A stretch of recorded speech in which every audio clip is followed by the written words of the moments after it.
حضرت عثمان کی زندگی میں ماشاءاللہ اس قرآن کی برکت دیکھی گئی. ذرا چشمہ کا بتاؤ، ذرا غور سے سنیے. آگے عثمان اس حدیث کے راوی ہیں نا. حضرت عثمان کی زندگی میں جو خیر آیا وہ قرآن سے آیا ہے.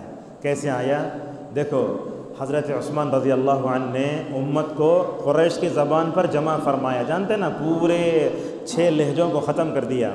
دوسرا یہ ہے، حضرت حذیفہ رضی اللہ عنہ نے آ کر کہا اسلامی فتوحات کا دائرہ وسیع ہو رہا ہے، لوگوں میں اختلاف بڑھ رہا ہے، لہٰذا پوری جو ہے فتوحات کا دائرہ وسیع ہو رہا ہے تو مسلمانوں کو قرآن کے نسخے چاہیے. آج کی طرح پرنٹ نہیں تھا، آج کی جگہ جو ہے وہ بٹن نہیں تھی، زیروکس مشین نہیں تھی. کیسے لکھے ہوں گے قرآن؟ ساتویں والے طلبہ جانتے ہیں قرآن کو جمع کرنے کے لیے ابو بکر نے کیا تکلیف محسوس کی، حضرت عمر نے کیا تکلیف محسوس کی.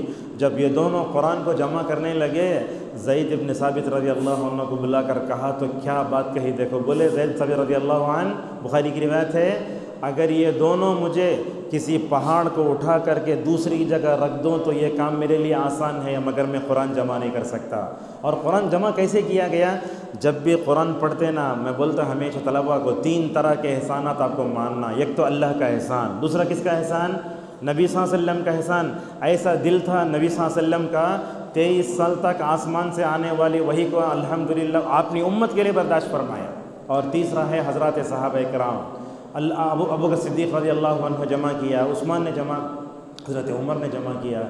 زید بن ثابت رضی اللہ عنہ کیا کرتے ہیں؟ قرآن کو جمع کرنے کے لیے پہلے لے لیتے کہاں لکھ کر ہے، اور اس کے بعد بولتے وہ رول پڑھو تمہیں.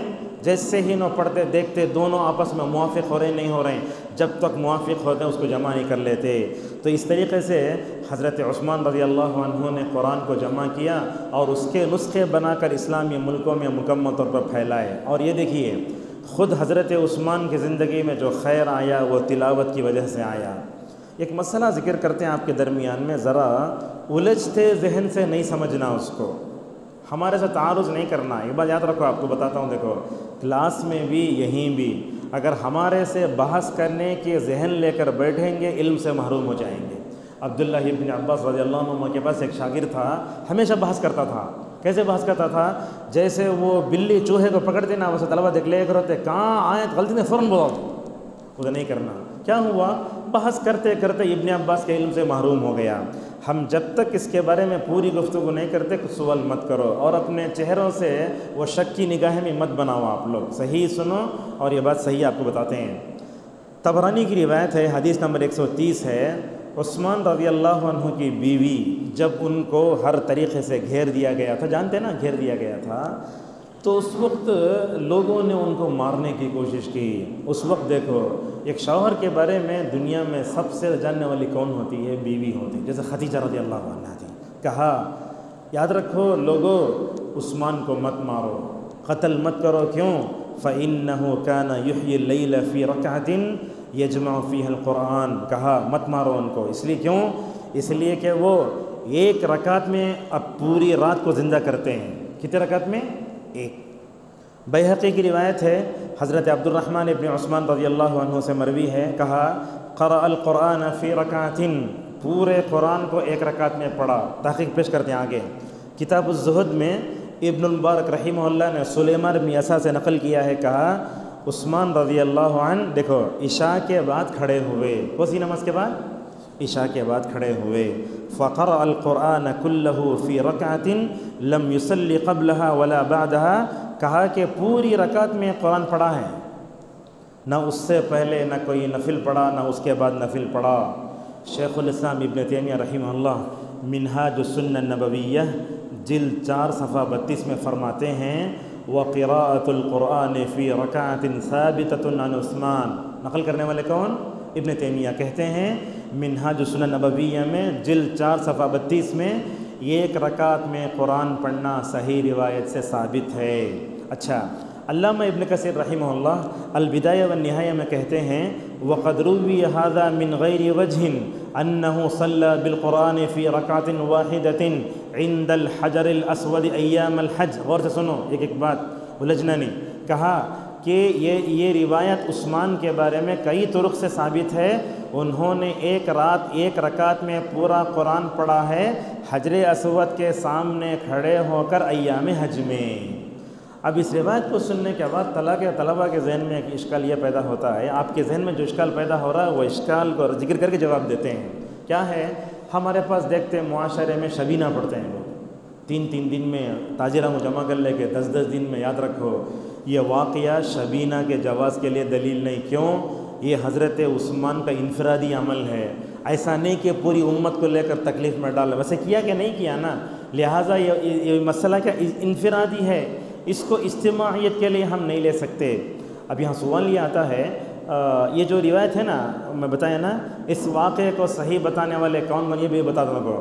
اس واقعے کو صحیح بتانے والے ابن تیمیہ کے علاوہ، ابن القیم کے علاوہ امین شنقیطی ہیں، ابن حجر ہیں، اور علامہ البانی رحمہ اللہ نے صلاۃ التراویح کتاب ہے ان کی، اس کتاب کے صفحہ نمبر 90 پر 8 میں ذکر کیا ہے۔ اب یہ سوال یہ آتا ہے کہ ایک رکعت میں قرآن کیسے پڑھے؟ کہ آیتیں چھوڑ کے چلے گئے؟ نہیں تو مطلب جیسے ہمارے حفاظ چھوٹے رہتے ہیں نا، چھوٹے سورہ پڑھ دل کو پورا قرآن پڑھ دے کو ٹھگا کے آتے نا، ویسے نہیں ہے قصہ یہاں کیا بولتے دیکھو، اللہ اکبر، 2 چیزیں علامہ البانی رحمہ اللہ کہتے ہیں، اصل میں بات یہ ہے، ایک رکعت میں پورے قرآن پڑھنے کی جو اصل میں وجہ یہ ہے، ان کے وقت میں اللہ نے برکت دی ہے۔ کبھی کبھی ہم بھی دیکھتے ہیں دیکھو مطلب مختصر وقت میں ذرا پڑھ لیتے ہیں، یہ اصل میں وقت میں برکت ہے۔ اور اس کے بعد کہا البانی رحمہ اللہ نے، ان کے اندر جو ہے ماشاءاللہ خیر کی حرص تھی۔ اب سوال یہ پیدا ہوتا ہے کہ رسول صلی اللہ علیہ وسلم نے 7 دن سے کم میں قرآن پڑھنے سے منع کیا ہے، 3 دن میں قرآن پڑھنے سے منع کیا ہے۔ اب اس طرح کے درس ہم جب عوام میں جو نا، عوام پوری اٹھ کو بھگ آئے تھے پہلے، کیسا ہوتا، اسی لیے بولتے تعارض نہیں کرنا، جواب دے دیکھو۔ علامہ ابن رجب حنبلی رحمہ اللہ کہتے ہیں، حضرت عثمان کا یہ عمل ہے نا، وہ حدیثوں کے خلاف نہیں ہے۔ کیا بات ہے؟ کبھی کبھی معاشرے میں اس طرح کی حالتیں پیدا ہوتی ہیں، 2 باتیں، ایک بات تو یہ ہے کہ ماشاءاللہ حضرات صحابہ کرام میں بلند ہمتی تھی، انسان بلند ہمتی رکھا تو جنت الفردوس کو پہنچتا، اگر اس کی ہمت اگر وہی بڑے چائے اگر رہی تو اللہ تعالیٰ جنت میں پہنچ دیتا، صحیح ہے۔ اور دوسرا یہ ہے، اس طرح کا جو عمل ہوتا نا، حضرات صحابہ کرام اسلاف ہمیشہ نہیں کرتے، کب کرتے؟ بولتے خیر کا موسم آتا تب کرتے ہیں، رمضان ہے یہ کب کرے؟ ایام حج میں کرے۔ اور ایام حج کے بارے میں اللہ کے نبی نے کیا فرمایا؟ افضل ایام الدنیا، ذی الحجہ کے دن دنیا کے سب سے افضل دن ہیں۔